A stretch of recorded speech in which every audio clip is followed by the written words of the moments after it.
Dear students, atomic structure lecture 09 अपन ने last class के अंदर देखी थी electromagnetic wave theory of light और रेडिएशंस। कार्ल मैक्सवेल ने दिया था इस थ्योरी को, और इस थ्योरी के अकॉर्डिंग ये जो लाइट होती है या कोई भी इलेक्ट्रोमैग्नेटिक वेव होती है या जो रेडिएशंस होती है, these are continuous electromagnetic wave. ये कंटिन्यूस इलेक्ट्रोमैग्नेटिक वेव है जो इलेक्ट्रिक फील्ड और मैग्नेटिक फील्ड की बनी होती है और कंटिन्यूस वेव के रूप में होती है। बाद में ये जो क्लार्क मैक्सवेल की इलेक्ट्रोमैग्नेटिक रेडिएशन थ्योरी थी, जिसमें रेडिएशंस को इलेक्ट्रोमैग्नेटिक वेव माना गया था, इसकी हेल्प से बहुत सारे लाइट के फिनोमिनन को समझा दिया गया, जैसे रिफ्लेक्शन, डिफ्रैक्शन, इंटरफेरेंस, इन सब को समझा दिया गया। लेकिन बहुत सारे ऐसे फिनोमिनन थे जिनको समझाया नहीं जा सका, जो 19th सेंचुरी के बाद 20th सेंचुरी की स्टार्टिंग में इन्वेंट हुए थे, डिस्कवर हुए थे। उन फिनोमिनन को नहीं समझाया जा सका।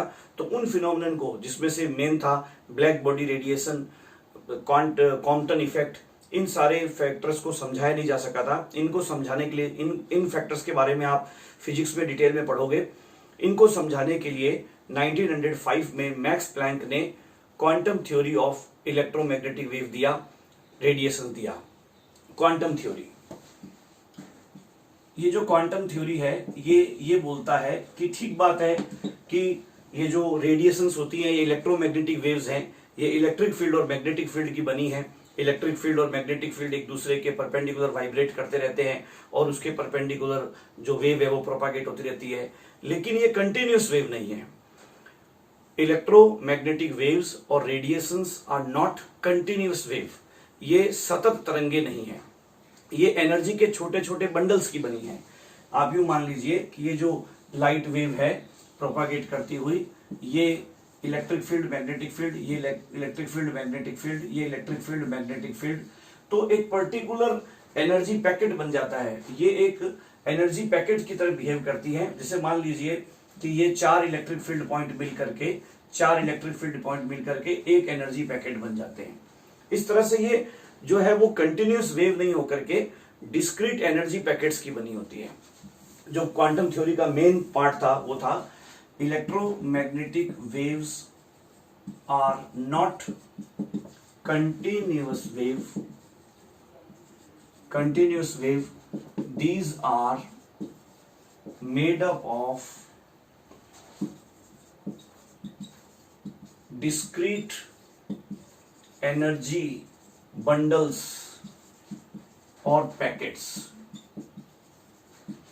called quantas or photons। ये आप यूं समझ लीजिए कि जैसे ये वेव है, तो ये इलेक्ट्रोमैग्नेटिक वेव है, ये कंटिन्यूअस वेव नहीं है, ये एनर्जी पैकेट्स की बनी है। इस तरह के डिस्क्रीट एनर्जी पैकेट्स की बनी है, लगातार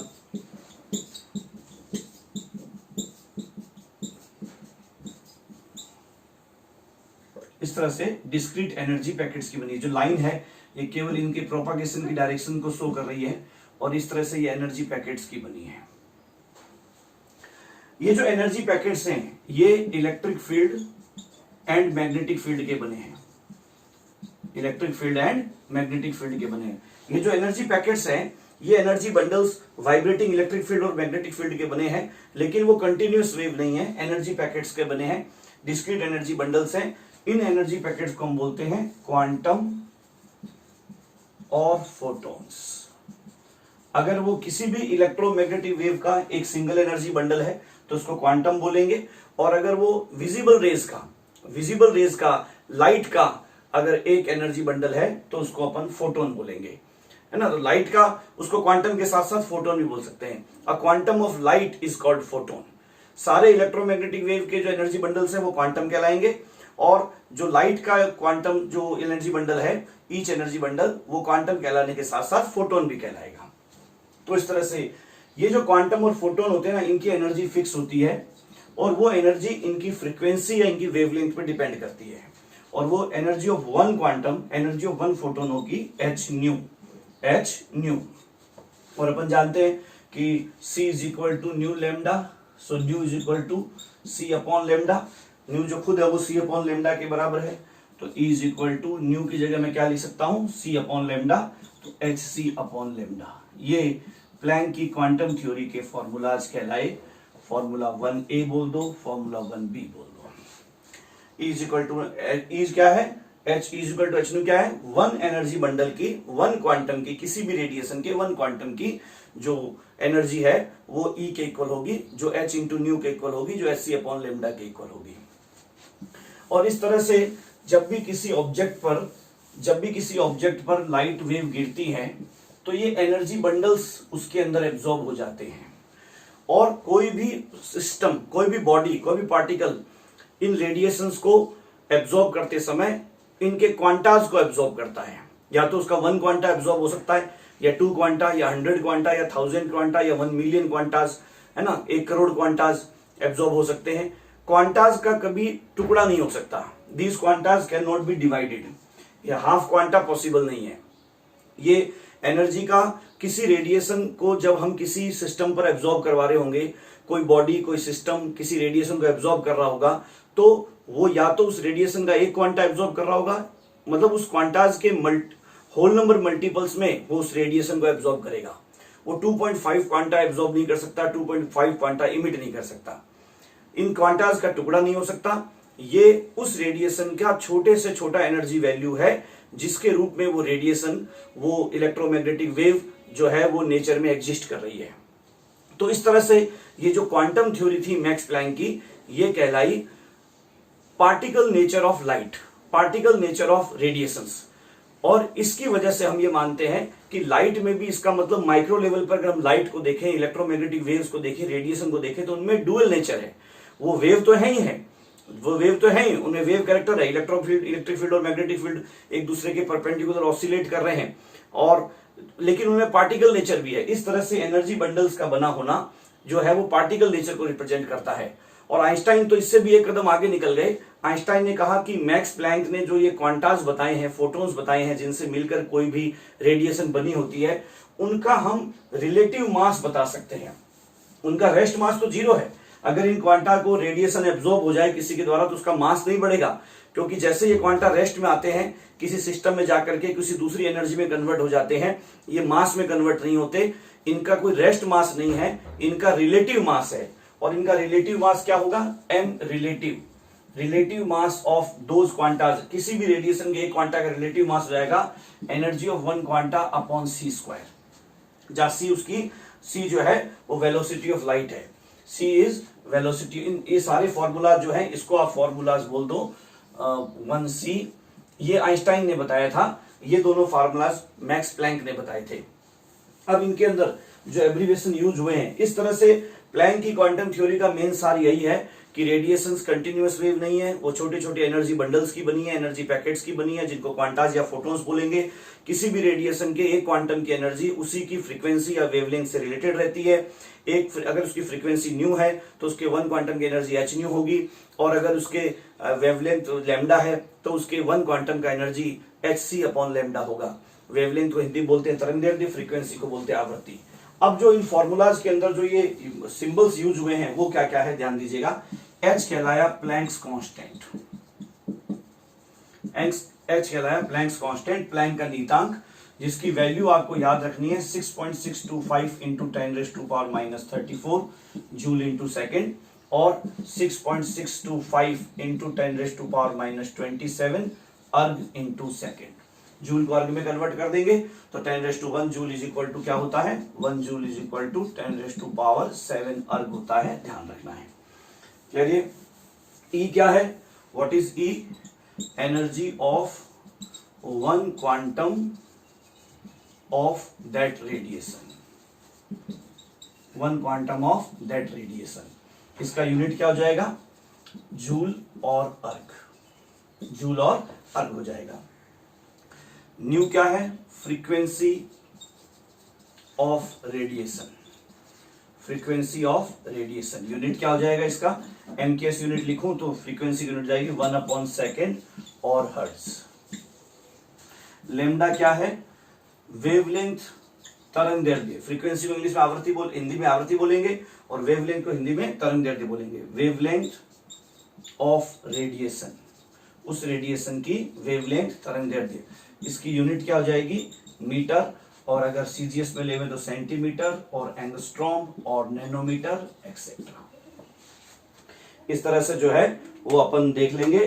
तो ये न्यू लैम्डा और सी क्या है, सी जो है वो क्या हो जाएगा, सी इज इक्वल टू हो जाएगा आपके velocity of light, velocity of light और velocity of radiation in vacuum, in vacuum, जो कि क्या हो जाएगा 3 × 10⁸ मीटर पर second.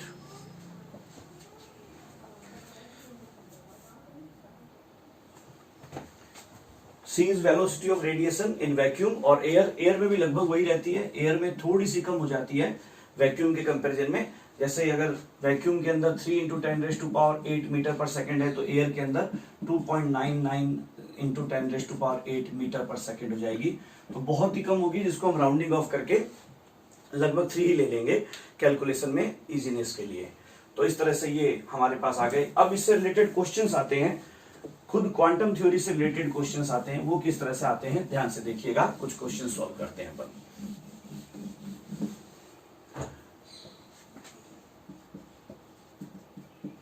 If wavelength of an electromagnetic wave is 4000 angstrom,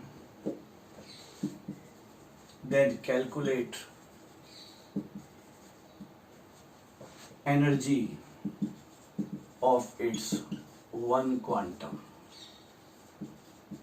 Calculate energy of its one quantum. देखिए किस तरह मिलाएंगे एनर्जी ऑफ वन क्वांटम को। अपन जानते हैं प्लैंक का क्वांटम थ्योरी का फॉर्मूला, प्लैंक्स फॉर्मूला यूज करेंगे। Energy of one quantum is equal to hc upon lambda. h क्या है 6.625 into 10⁻⁻34 joule into second. Planck का जो प्लैंक्स कांस्टेंट है उसका आप यूनिट भी अच्छी तरह से याद रखोगे, जूल सेकेंड। c की वैल्यू कितनी हो गई 3 × 10⁸ मीटर पर सेकेंड, और लेमडा की जो वैल्यू है वो दे रखी है अपन को 4000 एंगस्ट्रॉम, तो वो अपन कन्वर्ट कर देंगे 4000 angstrom is equal to 4 × 10⁻³ into 10⁻⁻10 metre. भाई 4000 क्या हो गया 10⁻³ और 1 एंगस्ट्रॉम क्या होता है 10⁻⁻10 मीटर। जब ये अपन ने एमकेएस में रखा है या एसआई में रखा है, इसको भी एसआई में रखा है तो इसको भी एसआई में रखेंगे, लेमडा को भी। एंगस्ट्रॉम जो है एसआई यूनिट नहीं है तो एसआई में कन्वर्ट कर देंगे तो कितना हो जाएगा 4 × 10⁻⁻7 मीटर। तो ये अपन ने यहाँ रख दी 4 × 10⁻⁻7 मीटर। चलिए सारी कैलकुलेशन कर लेंगे। 6.625 इंटू 3 अपॉन 4 इंटू 10⁻⁻7 ऊपर गया +7 और 8 10⁻15 -34 10⁻⁻19। देखिए मीटर से मीटर कैंसिल, सेकंड से पर सेकंड कैंसिल, आ जाएगा जूल के अंदर। ये आप कैलकुलेट कर लोगे। लगभग 6.6 से ये 4 जो है वो लगभग 1.6 टाइम्स जाएगा, 1.65 टाइम्स जाएगा। 1.65 इंटू 3 1.65 इंटू 3 कर लोगे तो ये वैल्यू आ जाएगी आपके पास में। तो इस तरह से वेवलेंथ दिया हुआ हो तो हम फ्रीक्वेंसी दी हुई हो तो भी वेवलेंथ निकाल सकते हैं, फ्रीक्वेंसी निकाल सकते हैं। एक और क्वेश्चन देखिए, if wavelength of a radiation is 300 nanometre, then calculate its frequency and energy of one quantum. Energy of one quantum.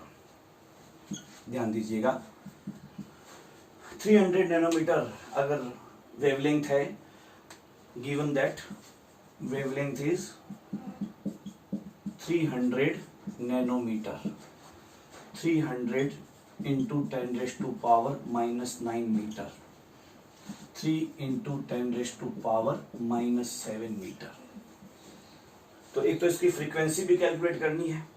पहला फॉर्मूला हम लगाएंगे, nu is equal to c upon lambda. C कितना है, 3 इंटू 10⁸ मीटर पर second, और lambda कितना है, 3 इंटू 10⁻⁻7 मीटर। मीटर से मीटर कैंसिल आउट हो जाएगा, 3 से 3 कैंसिल आउट हो गया, 10⁻15 पर सेकेंड और 10⁻15 हर्ट्ज। 10⁻15 हर्ट्ज, यानी उसके अगर हम क्वांटम के रूप में बात करें, अगर हम प्लैंक की क्वांटम थ्योरी के रूप में बात करें, तो एक सेकंड में उसके 10⁻15 क्वांटाज, 10⁻15 वेवलेंथ, वन वेवलेंथ के बराबर 1 क्वांटा हो जाता है। 10⁻15 क्वांटाज वहां से पास आउट हो जाएंगे। 10⁻15 वेवलेंथ के बराबर जो डिस्टेंस है वो पर यूनिट टाइम वहां से जो है वो 1 वेवलेंथ के बराबर डिस्टेंस को 1 वेव बोलते हैं। 10⁻15 वेव पर सेकेंड पास आउट हो जाएगी। और यहाँ जो रेडिएशन के मामले में जो 1 वेव है, या जो 1 वेवलेंथ के बराबर डिस्टेंस 1 वेव है, वो 1 क्वांटा के इक्वल होती है। तो 10⁻15 क्वांटास जो है उसके जो है पास आउट हो जाएंगे। सेकेंड स्टेप है हमारा energy of 1 quantum. Energy of 1 quantum आप चाहो तो एच न्यू से, क्योंकि आपने ये निकाल लिया है फ्रीक्वेंसी, तो इससे निकाल लो। H nu is equal to 6.625 into 10⁻⁻34 joule into second, into nu हो जाएगा 10⁻15 हर्ट्ज, यानी 1/सेकेंड। तो ये आ जाएगा आपके 6.625 इंटू 10⁻⁻19 जूल, सेकेंड से 1/सेकेंड के, और ये आपका आंसर आ जाएगा।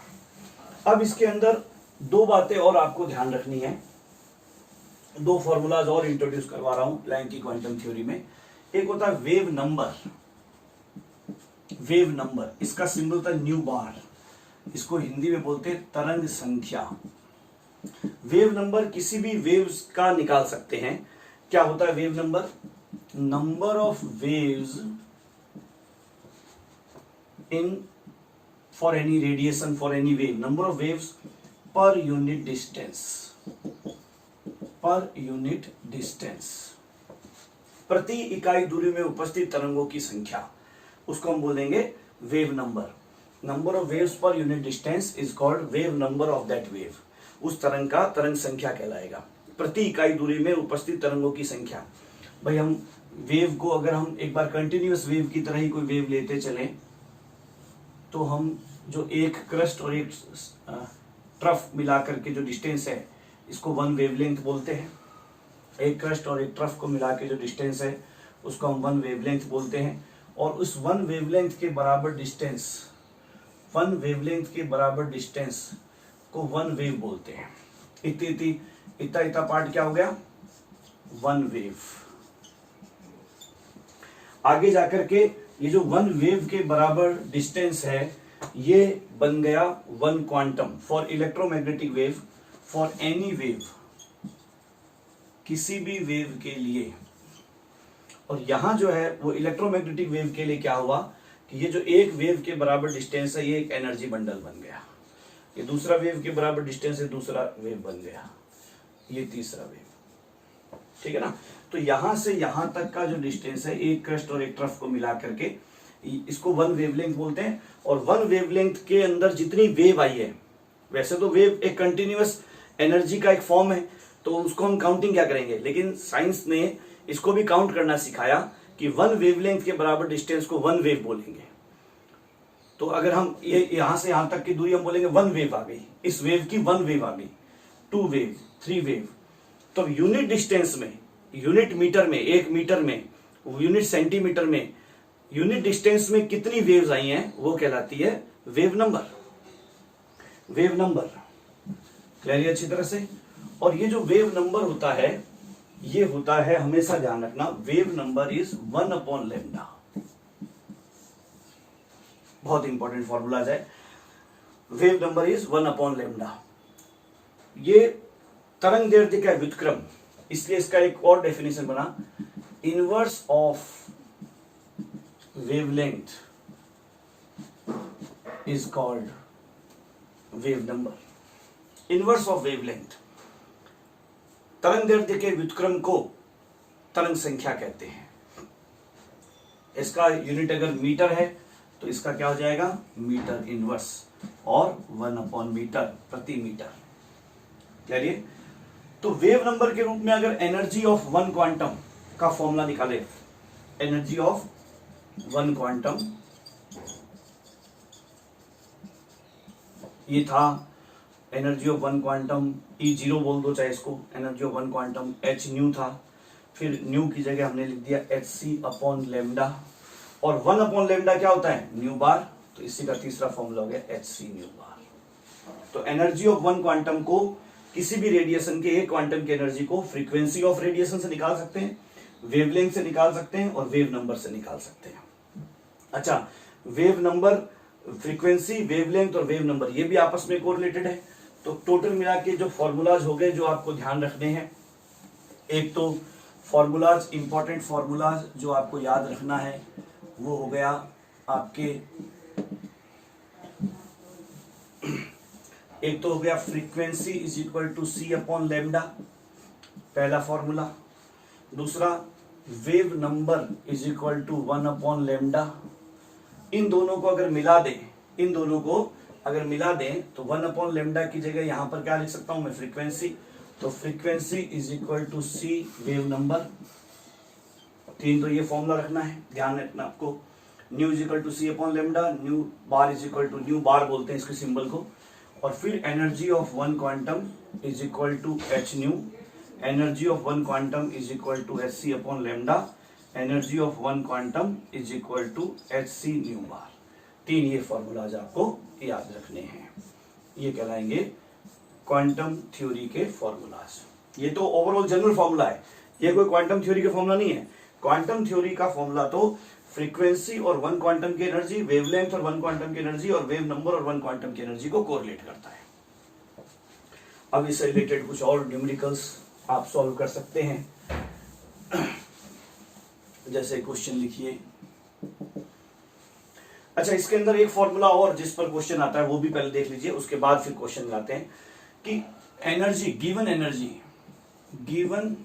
Energy is equal to n into energy of one quantum. n क्या है, नंबर ऑफ क्वांटास।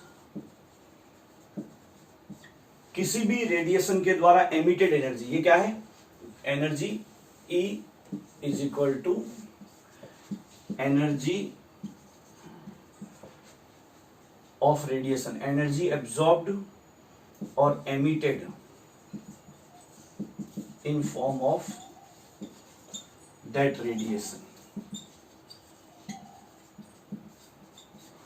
ये हो जाएगा, अगर एब्जॉर्ब हो रही है तो नंबर ऑफ क्वांटाज एब्जॉर्ब्ड, अगर एमिट हो रहा है तो नंबर ऑफ क्वांटाज इमिटेड, और E0 हो जाएगा energy of one quanta, energy of one quantum.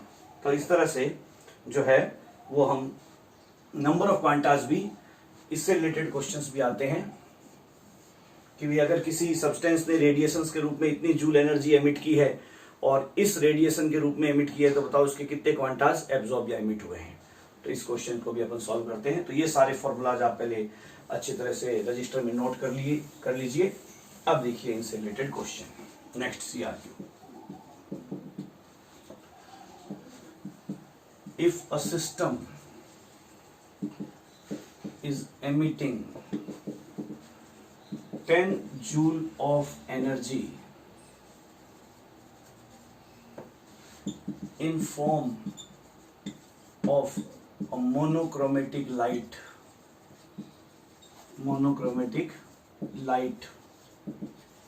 of 10 of 5000 angstrom, light of 5000 angstrom wavelength,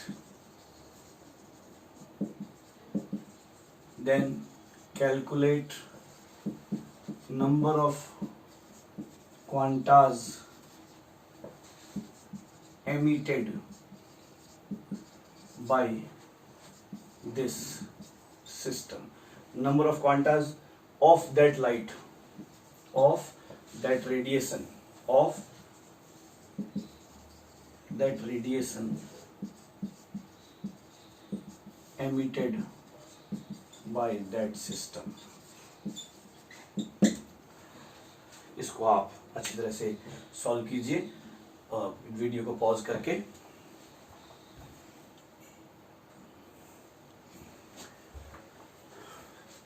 अगर एक सिस्टम 10 जूल की एनर्जी एमिट कर रहा है एक मोनोक्रोमेटिक लाइट के रूप में, एक वर्णीय प्रकाश के रूप में, जिसकी तरंगदैर्घ्य 5000 एंगस्ट्रॉम है, तो बताइए उसके द्वारा कितने क्वांटाज एमिट हुए हैं।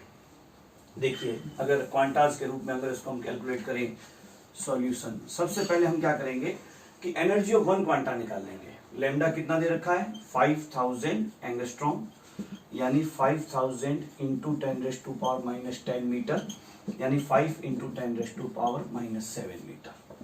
एनर्जी ऑफ वन क्वांटा कितनी हो जाएगी hc अपॉन लैम्डा।